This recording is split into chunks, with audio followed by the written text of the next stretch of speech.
Hay un ser que lo único que hace es recordar.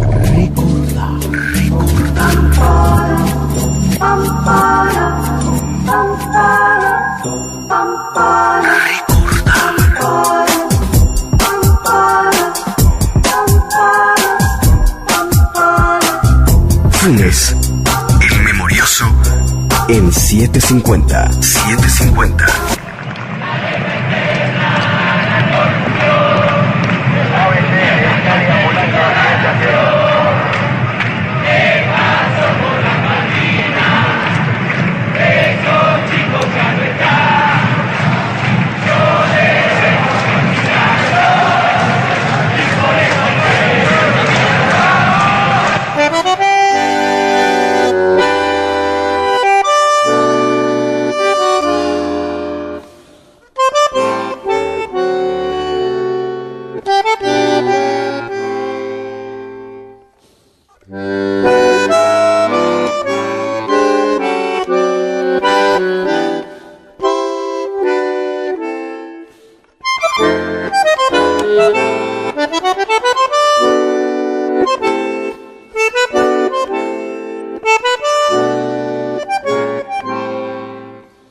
El siglo XX argentino comenzó con los últimos años del segundo mandato de Julio Argentino Roca. Después hubo que esperar el paso de otros 4 apellidos hasta la llegada del sufragio secreto y obligatorio para los hombres. Y recién, en 1952, se completó el listado de derechos con el voto femenino. Luego de los primeros 14 años de presidentes populares, el golpe del 30 inició una era de 16 dictadores que encabezaron el elenco de 6 gobiernos de facto y armaron la escenografía para 2 periodos de fraude patriótico en el que 3 hombres lideraron la década infame. En síntesis, en los primeros 86 años de ley Sáenz Peña, apenas 9 elecciones presidenciales se llevaron a cabo sin proscripciones y solo 4 presidentes completaron 5 mandatos. La dictadura 1976-1983 se sostuvo a fuerza de destrucción. El último capítulo de las interrupciones constitucionales conservó el poder casi 8 años a costa de 30.000 desaparecidos, centros clandestinos de detención, tortura y exterminio, el robo de 400 niños, miles de presos políticos y exiliados, doctrina de la seguridad nacional, Plan Cóndor, casi 700 muertos en la guerra de Malvinas, 45.000 millones de dólares de deuda externa, la muerte del aparato productivo, vaciamiento de las empresas del Estado, plata dulce, tablita financiera, Chicago Boys, censura, quema de libros. Y hoy podemos todos dar gracias a Dios. La casa está en orden y no hay sangre en la Argentina. He firmado los decretos donde indulto a muchos militares y muchos civiles para que empecemos a reconstruir la patria en paz, en libertad. Grupos enemigos del orden y de la República aprovechan para intentar sembrar discordia y violencia, buscando crear un caos que les permita maniobrar para lograr fines que no pueden alcanzar por la vía electoral.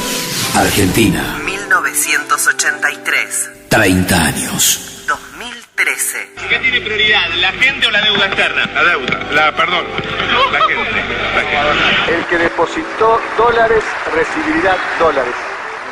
El que depositó pesos recibirá pesos. En el día de la fecha hemos tomado las decisiones institucionales que nos permitirán destinar nuestras reservas de libre disponibilidad al pago de la deuda total con el Fondo Monetario Internacional.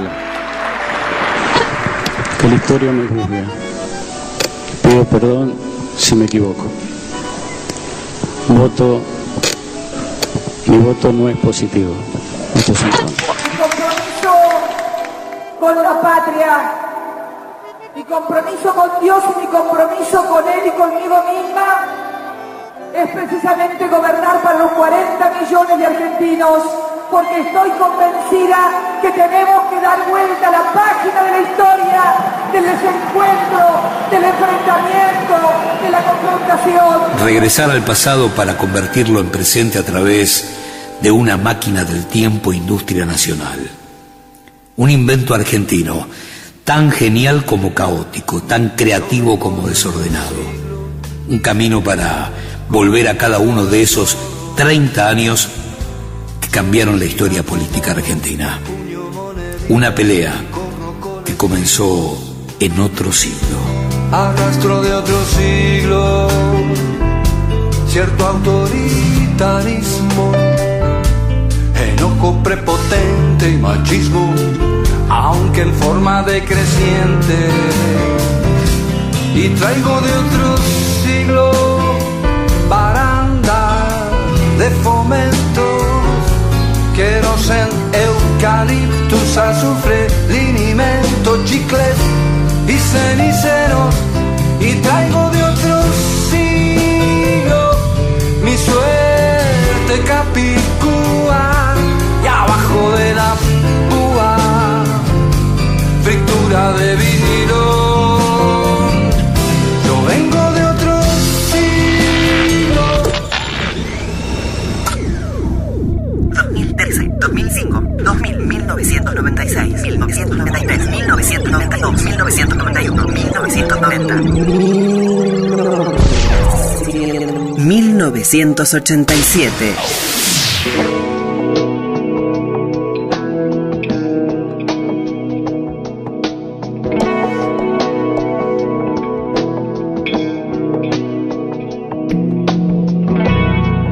En plena campaña electoral, los organismos defensores de los derechos humanos reclamaban aparición con vida y castigo a los culpables. No estaban dispuestos a ceder concesiones a los genocidas y subrayaban que la impunidad del presente iba a fabricar a los golpistas del futuro. Necesitamos también superar los antagonismos entre la civilidad y las Fuerzas Armadas. Raúl Alfonsín. Pero necesitamos Fuerzas Armadas de la nación, de la Constitución, de la democracia, y no señores feudales que porque tengan algunos galones se crearán un pueblo de república.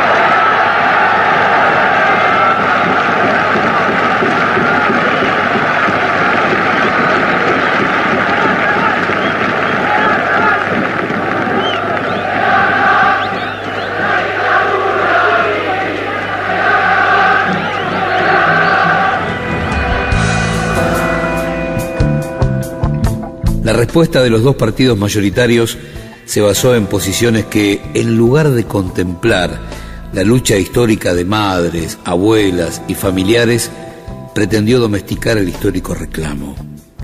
Mientras Ítalo Luder señalaba que era imposible juzgar a los militares después de la autoamnistía, Alfonsín hablaba de juicios condicionados y coqueteaba de a ratos con la teoría de los dos demonios.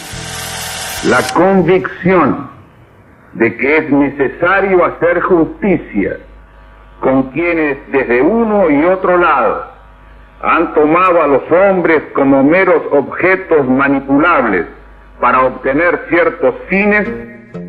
El radicalismo sacó provecho de una diferencia que, si bien no completaba la ambición de los organismos, era sustancial en el modelo, y los votos se multiplicaron. Nosotros teníamos muy en claro que para estabilizar la democracia, si no lo hacíamos apoyándonos en la memoria, la verdad y la justicia, era imposible. Leopoldo Moró, Unión Cívica Radical. Si nosotros claudicábamos en ese sentido, hoy no estaríamos viviendo democracia en la Argentina.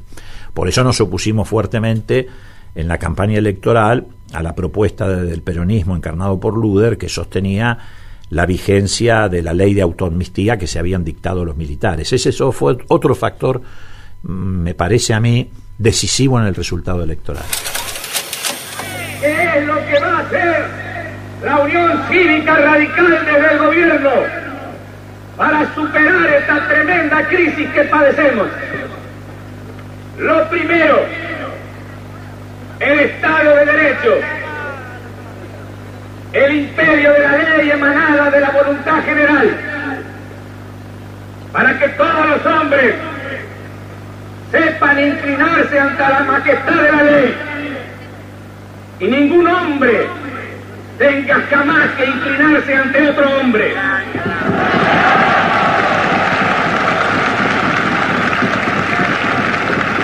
División de los poderes,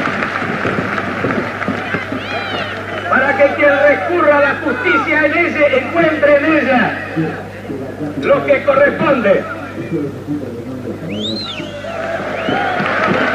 En el marco de la ley y en la respuesta cabal a principios de la democracia y en el respeto que corresponde a los derechos humanos, sin baños de sangre ni desaparecidos.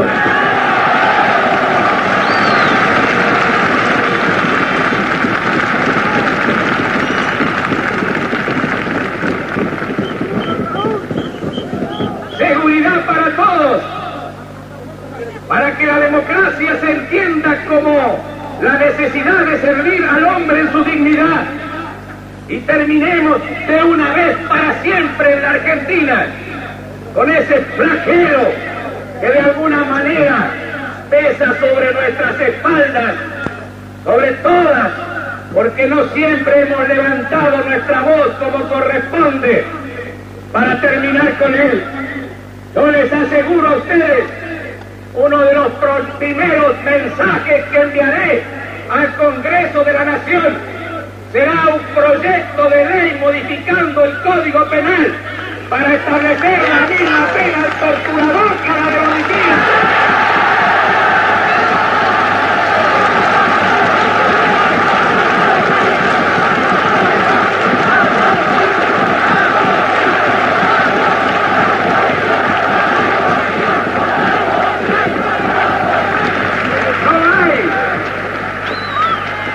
Civilizado en el mundo,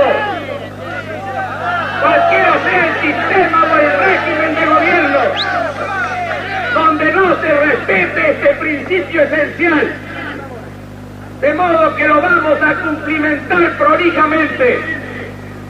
Se acabarán los comandantes en jefe de cualquiera de las armas.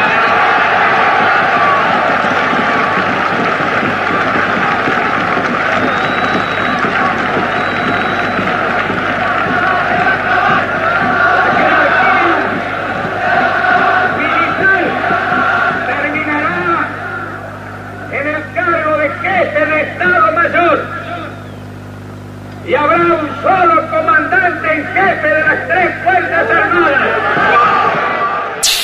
Cuando se produjo la apertura electoral, había dos posiciones políticas, que eran la de Ítalo Luder y la de Raúl Alfonsín. Hugo Cañón, Comisión Provincial por la Memoria. Luder planteaba que la autoamnistía de los militares había producido efectos jurídicos y, por tanto, por vía del artículo 2 del Código Penal, no se podía revisar nada. Pese a que ya había habido algunos jueces que se habían pronunciado diciendo que era inconstitucional. Raúl Alfonsín, por el contrario, planteaba el juzgamiento, pero un juzgamiento condicionado, juzgamiento que, él lo decía en la campaña electoral, hay que juzgar a quienes elaboraron los planes e impartieron las órdenes, eximir por obediencia debida a los que cumplieron las órdenes, y juzgar también a los que se excedieron de las órdenes, o sea, el que se había robado algo, por ejemplo, y digo esto porque hay casos concretos, por ejemplo, hay sumarios internos en el ejército, que se le ha hecho a algún cabo porque se robó una bolsa de papas, o sea, secuestrar, trasladar al centro clandestino, torturar, arrancar las uñas de los pies, aplicar la picana, era cumplimiento de órdenes, pero robar la bolsa de papas era exceso en el cumplimiento de la orden. Ese era el diagrama de Alfonsín. La autoamnistía, decreto 22.924, fue dictada el 23 de marzo de 1983. Declárese extinguidas las acciones penales emergentes de los delitos cometidos con motivación o finalidad terrorista o subversiva, desde el 25 de mayo de 1973 hasta el 17 de junio de 1982. Los beneficios otorgados por esta ley se extienden asimismo a todos los hechos de naturaleza penal realizados en ocasión o con motivo del desarrollo de acciones dirigidas a prevenir, conjurar o poner fin a las referidas actividades terroristas o subversivas, cualquiera hubiera sido su naturaleza o el bien jurídico lesionado. Los efectos de esta ley alcanzan a los autores, partícipes, instigadores, cómplices o encubridores, y comprende a los delitos comunes conexos y a los delitos militares conexos. Es que por esta vía podremos aplicar aquella verdad que los hombres de fe la extraemos del Evangelio. General Viñones. Y los que no tienen fe también seguramente la conocen. Aquella verdad que dice: el que tenga las manos libres, que tire la primera piedra. Seguramente, al formularlos así, humildemente, sinceramente, con todo carácter, esta pregunta, a los argentinos se nos caerán las piedras de las manos. Alfonsín envió al Congreso un proyecto para derogar la autoamnistía, y esta fue la primera ley aprobada por el Congreso argentino tras la restitución de la democracia.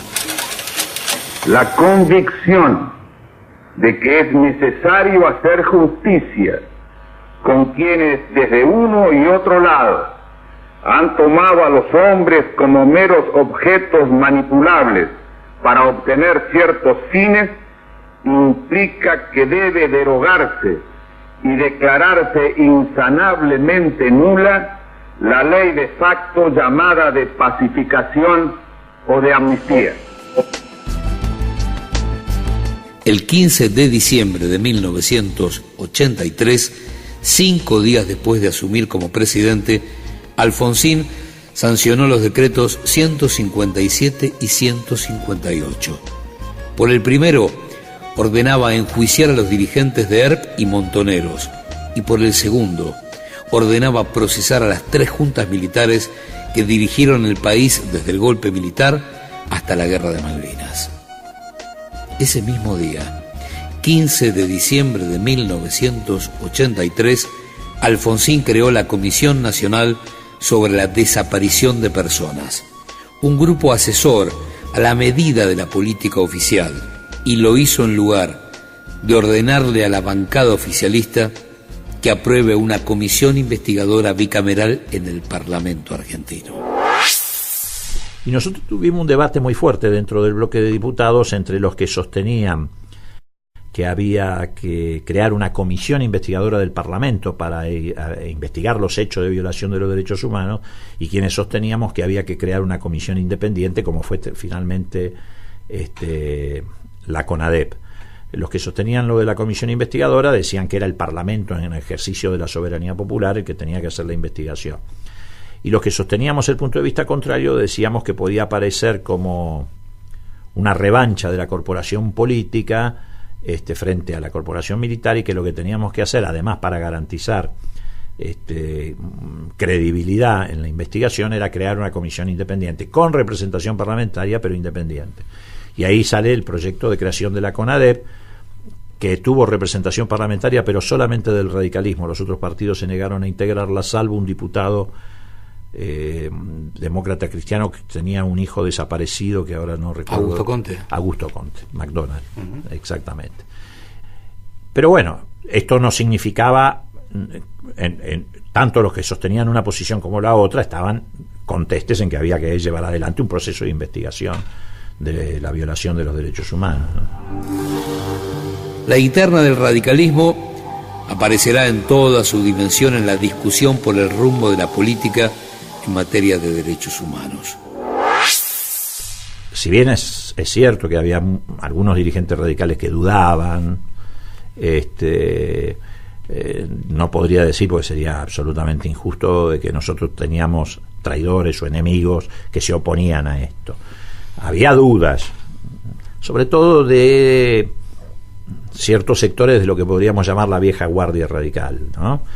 Pero el radicalismo acompañó como partido, los bloques, acompañaron con mucha cohesión esta política de derechos humanos. Antonio Trócoli, por entonces ministro del Interior y heredero del balvinismo, fue el encargado de plantar la bandera de la teoría de los dos demonios. Al prólogo del Nunca Más, Trócoli le agregó una parte destinada a desdibujar las palabras de Ernesto Sábato. La segunda mitad de ese prólogo resumió el trabajo de la CONADEP y son las mismas palabras que el presidente de la comisión pronunció cuando le entregó a Alfonsín el informe final. En nombre de la seguridad nacional, miles y miles de seres humanos, generalmente jóvenes y hasta adolescentes, pasaron a integrar una categoría tétrica y fantasmal, la de los desaparecidos. Ernesto Sábato. Palabra, triste privilegio argentino, que hoy se escribe en castellano en toda la prensa del mundo. Arrebatados por la fuerza, dejaron de tener presencia civil. ¿Quiénes exactamente los había secuestrado? ¿Por qué? ¿Dónde estaban? No se tenía respuesta precisa a estos interrogantes. Las autoridades no habían oído hablar jamás de ellos, las cárceles no los tenían en sus celdas, la justicia los desconocía y los habeas corpus solo tenían por contestación el silencio. En torno de ellos crecía un ominoso silencio. Nunca un secuestrador arrestado, jamás un lugar de detención clandestino individualizado, nunca la noticia de una sanción a los culpables de los delitos. Así transcurrían días, semanas, meses, años de incertidumbre y dolor de padres, madres e hijos, todos pendientes de rumores, debatiéndose entre desesperadas expectativas, de gestiones innumerables e inútiles, de ruegos influyentes, a oficiales de alguna fuerza armada que alguien les recomendaba, a obispos y capellanes, a comisarios. La respuesta era siempre negativa. En cuanto a la sociedad, iba arraigándose la idea de la desprotección, el oscuro temor de que cualquiera, por inocente que fuese, podía caer en aquella infinita casa de brujas, apoderándose de unos el miedo sobrecogedor y de otros una tendencia consciente e inconsciente a justificar el horror. Por algo será, se murmuraba en voz baja, como queriendo así propiciar a los terribles e inescrutables dioses, mirando como apestados a los hijos o padres del desaparecido. Pero el ministro del Interior se encargó de fijar la posición de una parte del radicalismo cuando antecedió a Sábato en el prólogo del libro. Porque la lucha contra los subversivos, con la tendencia que tiene toda clase de brujas o de endemoniados, se había convertido en una represión demencialmente generalizada, porque el epíteto de subversivo tenía un alcance tan vasto como imprevisible.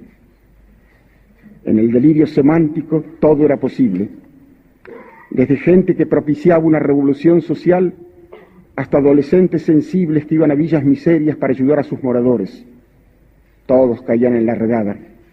Dirigentes sindicales que luchaban por una simple mejora de salarios, muchachos que habían sido miembros de un centro estudiantil, periodistas que no eran adictos a la dictadura, psicólogos y sociólogos, jóvenes pacifistas, monjas y sacerdotes que habían llevado las enseñanzas de Cristo a barriadas miserables, y amigos de cualquiera de ellos, y amigos de sus amigos, gente que había sido denunciada por venganza personal o por secuestrados bajo tortura, en su mayoría inocentes de terrorismo, y ni siquiera de pertenecer a los cuadros combatientes de la guerrilla, porque estos presentaban batalla y morían en el enfrentamiento o se suicidaban antes de entregarse, y pocos llegaban vivos a manos de los represores.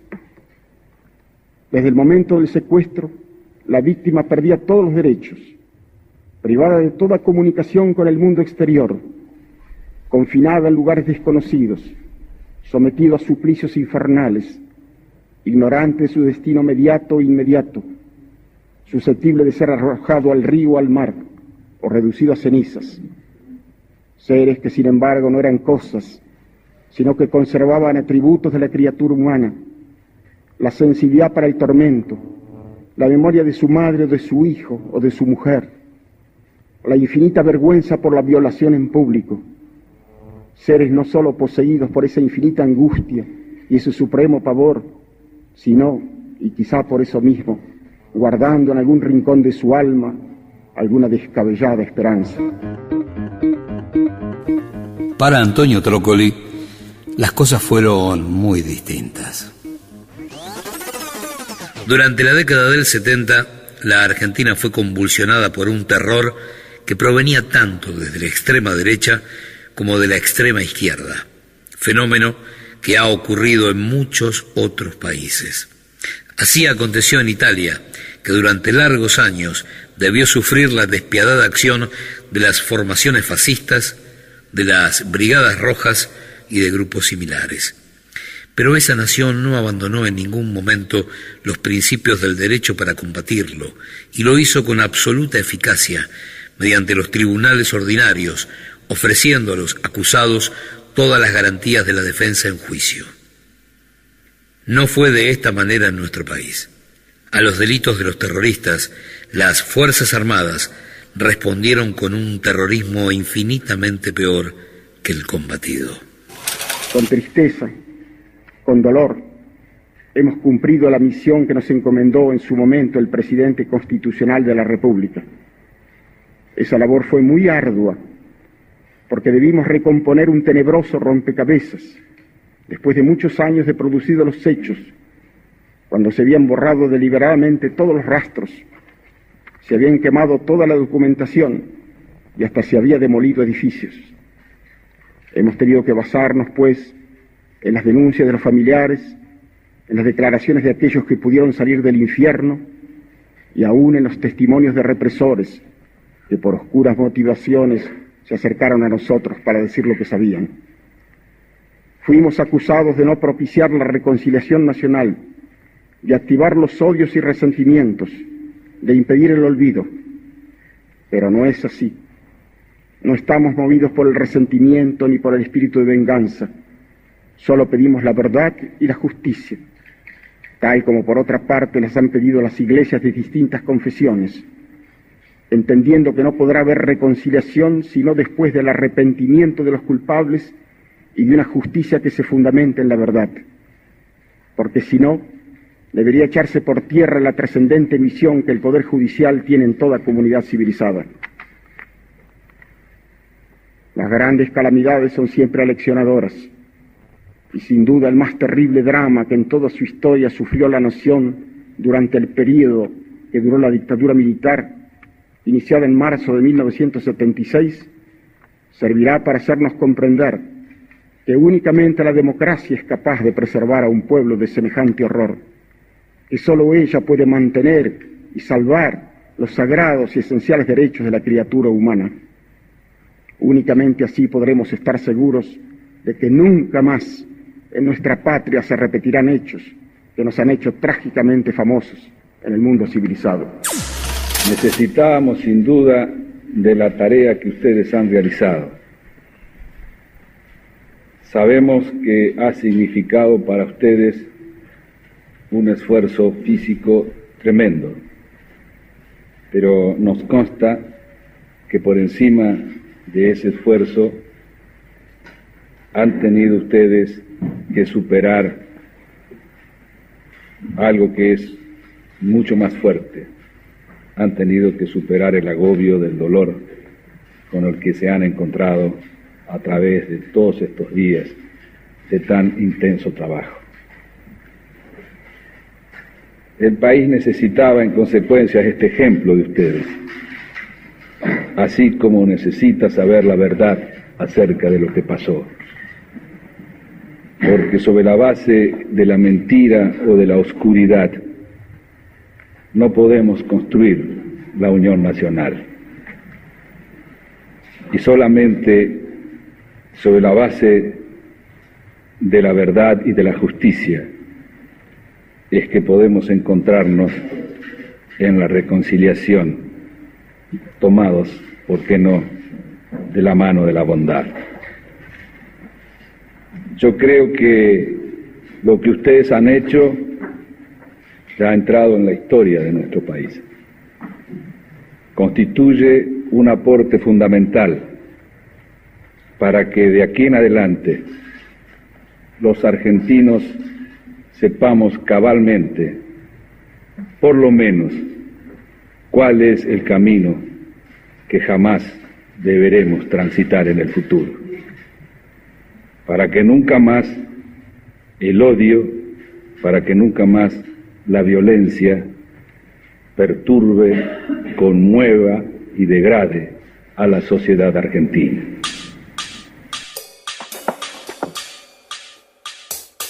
Las ex juntas militares comenzaron a ser enjuiciadas por el Consejo Supremo de las Fuerzas Armadas el 28 de diciembre de 1983.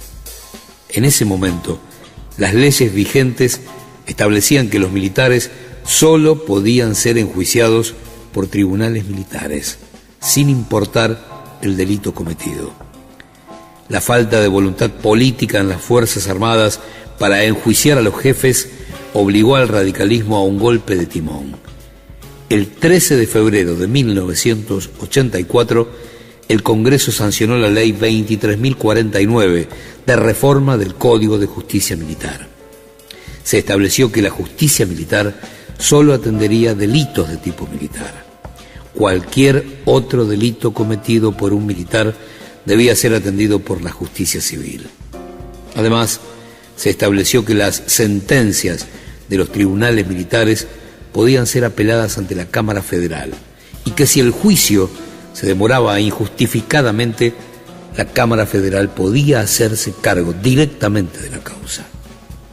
Al radicalismo le faltaban votos en el Senado para poder sancionar la Ley 23.049. Y entonces, el oficialismo aceptó algunos cambios. Alfonsín en la campaña electoral lo dijo con toda claridad, que iba a juzgar 3 niveles diferentes de responsabilidad. Leopoldo Moró. Lo intentó hacer, pero hubo una deformación en el Parlamento cuando el Senado modifica la ley que, valga la redundancia, modifica el Código de Justicia Militar y se introduce el delito de, o mejor dicho, se introduce la figura del delito aberrante. Claro, la interpretación del delito aberrante borró los 3 niveles de responsabilidad. Los 3 niveles de responsabilidad eran los que habían dado las órdenes, los que habían ejecutado esas órdenes y aquellos otros que, digamos, en ejercicio de la obediencia debida no tenían margen para... Pero cuando aparece el delito aberrante, que es una propuesta del senador Zapag, que había tenido un hijo desaparecido, no digo que lo haya hecho por esto, sino por convicción, Alfonsín no se anima a vetar eso, porque vetar precisamente la ley que era la columna vertebral del juzgamiento de los militares por los tribunales civiles, porque hasta ese momento en la Argentina no se podía juzgar con tribunales civiles a los militares. Perón había sancionado el Código de Justicia Militar en la década del 50 y los militares solo podían ser juzgados por militares. Nosotros estábamos cambiando la esencia misma de la organización que hasta ese momento habían tenido las Fuerzas Armadas. Vetar eso hubiera sido un problema muy serio. Entonces lo deja. ¿Qué pasa? Cuando esto va a tribunales, pasa a la justicia civil, nosotros teníamos acumulados, no sé, 2.300, 2.400 denuncias contra oficiales de las Fuerzas Armadas. Viene un agregado muy interesante que tiene que ver con la incidencia también ahí de Jaime de Nevares sobre el gobernador Zapag. Hugo Cañón. Para agregar una palabrita, que es la siguiente: quedarían eximidos todos los que cumplieron las órdenes por obediencia debida, salvo hechos atroces o aberrantes, con lo cual se le derrumbaba toda la estantería. Y ahí es como en la sentencia a los comandantes, la Cámara Federal de Buenos Aires, fallo confirmado por la Corte en 1986, ordenan en el punto 30 formar otras causas por separado. Y así nace el primer cuerpo de ejército, causa ESMA, causa 44 CAMPS, y el esquema a Alfonsín se le rompió. Condenando al teniente general Jorge Rafael Videla, a la pena de reclusión perpetua, inhabilitación absoluta perpetua, accesorias legales, artículo 12 del Código Penal, accesoria de destitución, artículo 538 del Código de Justicia Militar, y pago de las costas, artículo 29, inciso 3 del Código Penal. Condenando al almirante Emilio Eduardo Macera a la pena de prisión perpetua, inhabilitación absoluta perpetua, accesorias legales, artículo 12 del Código Penal, accesoria de destitución, artículo 538 del Código de Justicia Militar, y pago de las costas, artículo 29, inciso 3 del Código Penal. Condenando al brigadier general Orlando Ramón Agosti a la pena de 4 años y 6 meses de prisión, inhabilitación absoluta perpetua, accesorias legales, artículo 12 del Código Penal, accesoria de destitución, artículo 538 del Código de Justicia Militar, y pago de las costas, artículo 29, inciso 3 del Código Penal. Condenando al teniente general Roberto Eduardo Viola a la pena de 17 años de prisión, inhabilitación absoluta perpetua, accesorias legales, artículo 12 del Código Penal, accesoria de destitución, artículo 538 del Código de Justicia Militar, y pago de las costas, artículo 29, inciso 3 del Código Penal. Condenando al almirante Armando Lambruschini a la pena de 8 años de prisión, inhabilitación absoluta perpetua, accesorias legales, artículo 12 del Código Penal, accesorias de la destitución, artículo 538 del Código de Justicia Militar, y pago de las costas, artículo 29, inciso 3 del Código Penal. En la Semana Santa de 1987, el mayor Ernesto Barreiro, el jefe de torturadores de La Perla, se negó a prestar declaración ante la Cámara Federal de Córdoba. Barreiro fue arrestado a petición del juez competente y confinado en el Comando de Infantería Aerotransportada 14 del Tercer Cuerpo de Ejército con sede en Córdoba. Cuando la policía intentó hacerse cargo de Barreiro por el desacato a la justicia, el personal del cuartel, 130, entre oficiales y soldados, se amotinaron. Exigían el cese de los juicios. Raúl Alfonsín, antes de negociar con Aldo Rico. Me dirijo al país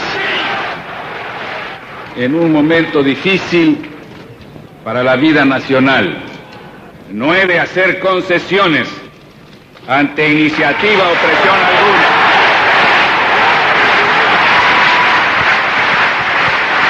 Tampoco he de hacer concesiones ante iniciativa o presión alguna que pretenda limitar, condicionar o negociar el igualitario sometimiento de todos los ciudadanos, con o sin uniforme, a los dictados de la ley.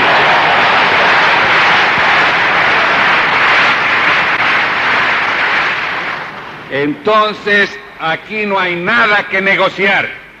La democracia de los argentinos no se negocia. Raúl Alfonsín, después de negociar con Aldo Rico. Compatriotas, felices Pascuas.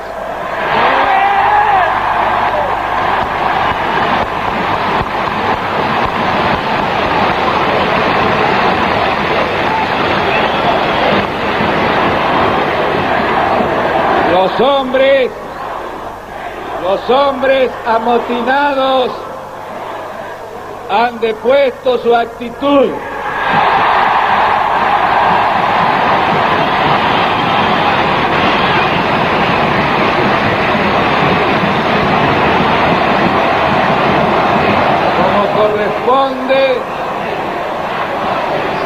detenidos y sometidos a la justicia.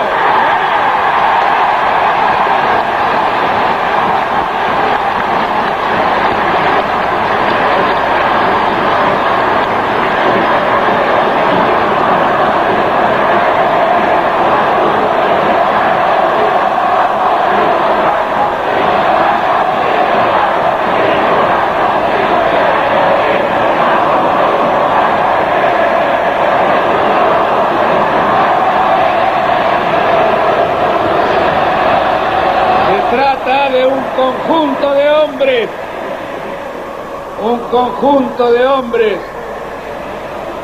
algunos de ellos héroes de la guerra de las Malvinas, que tomaron esta posición equivocada y que han reiterado que su intención no era la de provocar un golpe de Estado, pero de todas formas han llevado al país a esta conmoción, a esta tensión, y han provocado estas circunstancias que todos hemos vivido, de la que ha sido protagonista fundamental el pueblo argentino en su conjunto. ¿Qué hablaron Alfonsín y Rico? Le expresé mi fastidio, además de todos los daños generales, porque precisamente en estos días estábamos culminando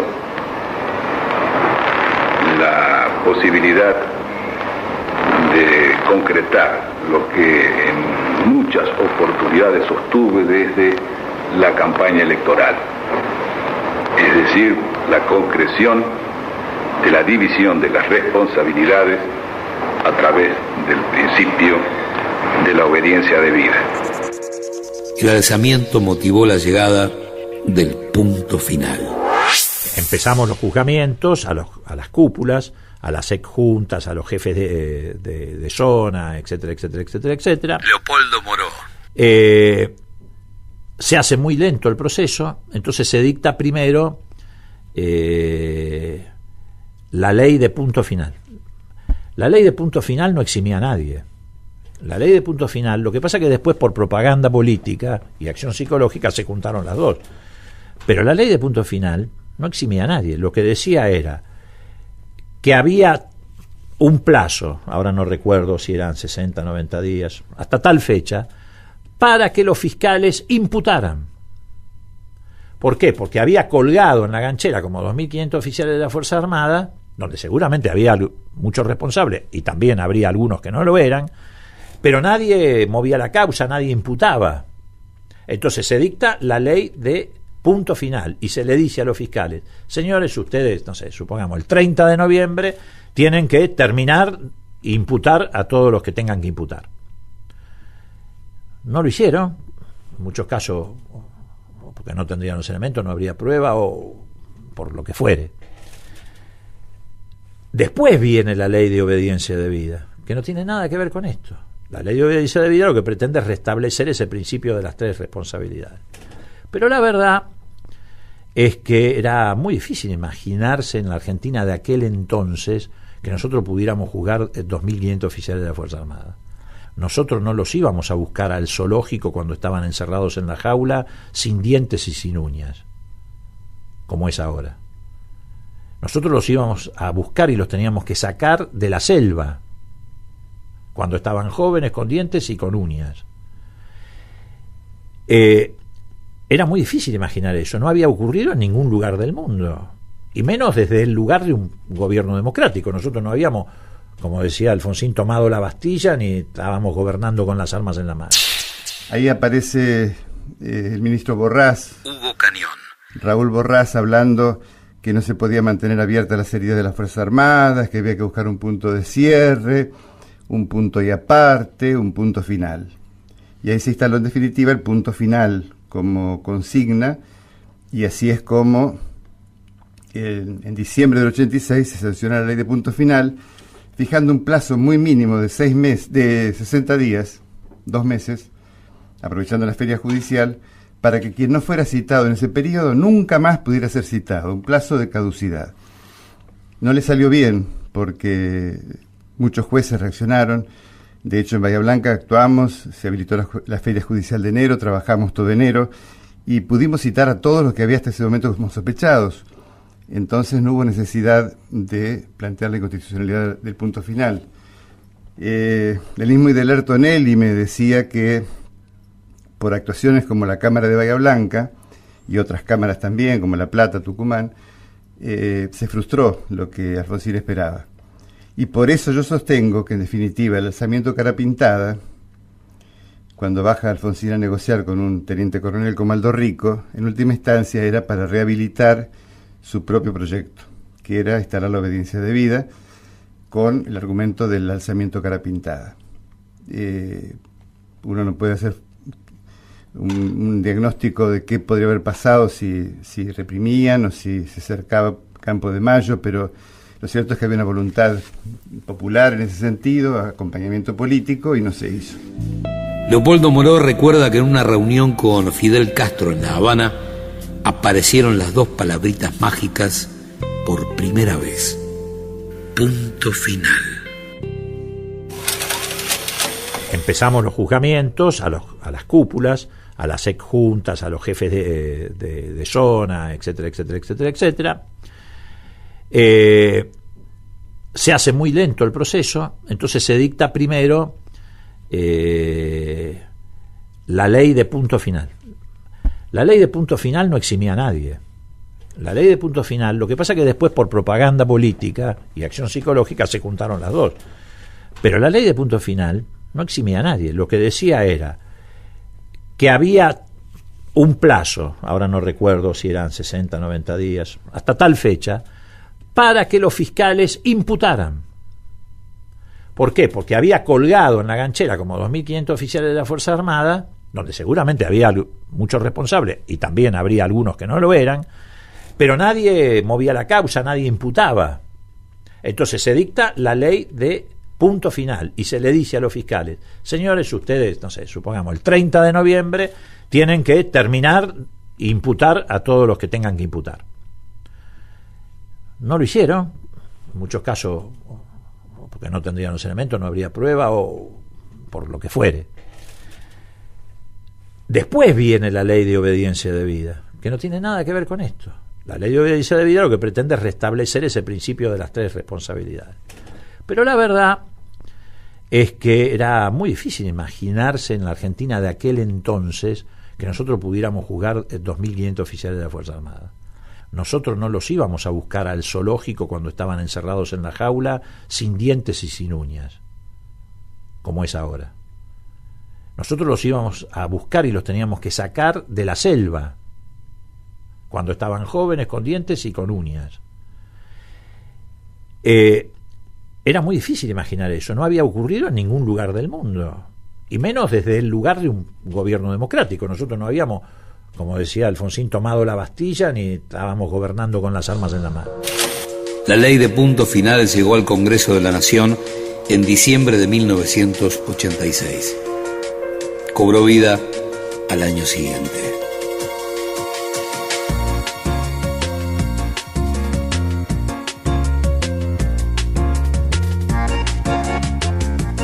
Funes, el memorioso, en 750. Seguimos de memoria. Recordar. Funes, el memorioso, en 750.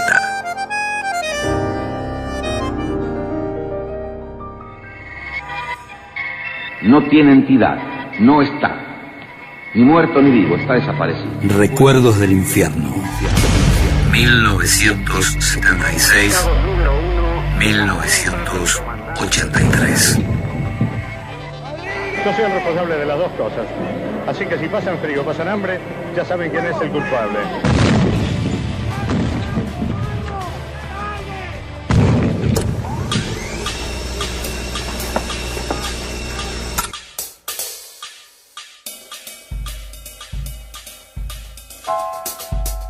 14 de junio de 1982. 14 de junio de 2013. A 31 años de la finalización de la Guerra de Malvinas. Como Mendiberri, la BBC insiste en decir... Hoy andan por los 50. La mayoría son padres y algunos ya son abuelos. Entraron a la primaria con Onganía, hicieron toda la secundaria con Videla y fueron a la guerra con Galtieri. Vieron a Diego con la camiseta de Argentinos y después con la de Boca. Gritaron los goles del Mundial 78 a los 15 años y madrugaron para ver los partidos del juvenil del Mundial de Tokio. Recibieron la herencia de los Beatles de sus hermanos mayores. Siguieron a Charlie desde Sui Generis hasta Serú Girán y bailaron cada sábado con la música disco. Pardos, rockeros, chetos y todos los que no entraron en ninguna de las calificaciones que establecía la escala social de moda. ¿Cuál es la misión que cumplen aquí? Vigilada. ¿Cuál es el ritmo que llevan todo el día? ¿Qué hacen desde la mañana a noche? Bueno, como anoche llegamos, no me parecía ahora. Son los pibes que salieron a la cancha con los sacachispas, los que anduvieron a 200 por hora en el Scalectric y los que levantaron rascacielos con 1000 ladrillos. No leyeron el Martín Fierro en literatura de cuarto año por desertor y subversivo. No pudieron gozar de Cortázar ni de Marechal. Fueron de los flipper al pool, de la tele en blanco y negro a la TV color y del disco al cassette. Hicieron cola en el cine de barrio para ver Infierno en la Torre, Terremoto, Tiburón y Rocky. Son los que se rateaban para ver películas de la Coca. Son los que intentaron muchas veces sin suerte colarse en las prohibidas para 18. Gastaron los juegos de Little Park, esperaron que crezcan los Simonkeys y pegaron centenares de fibus en álbumes que nunca llenaron.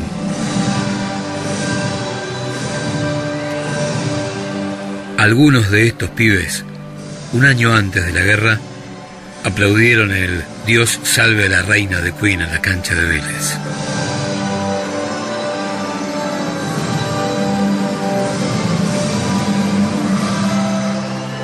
Ese día yo salía de baja, estaba en Mercedes, provincia de Buenos Aires.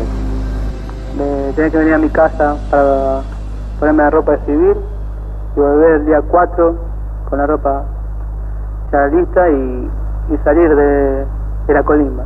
Eran mis últimos días.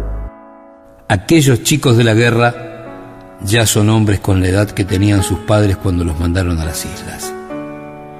Fueron protagonistas de una pesadilla que duró 74 días y que le costó la vida a 654 argentinos. Que no pasan frío porque tienen muchísimo abrigo y van a volver con algunos kilos de más porque comen mejor que en casa. Desde 1982 hasta el presente, cerca de 500 de esos pibes que soñaban con pegarle de zurda como el Beto y que nunca habían imaginado tener un fusil en la mano y un inglés enfrente, se suicidaron. Cuando volvieron a casa, esperaban recuperar parte de la vida que habían dejado congelada en algún lugar de abril de 1982. Pero a muchos los esperaba el infierno. Llegué a Malvinas el día 25 de abril a las 10 de la noche, llegamos en un avión, había mucho viento, y cuando pisé Malvinas sentí que estaba pisando la patria. No pudieron despegar de su nuevo presente.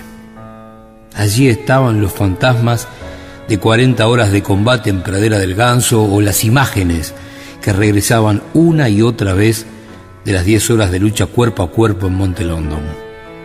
Solamente en Puerto Argentino hubo 195 muertos. Un oficial cada 2 suboficiales. Un oficial cada 9 soldados. Recuerdos del infierno.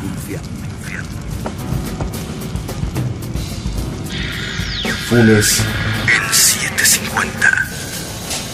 Guión y relatos Gustavo Campana. Edición y postproducción, Gustavo Eymond.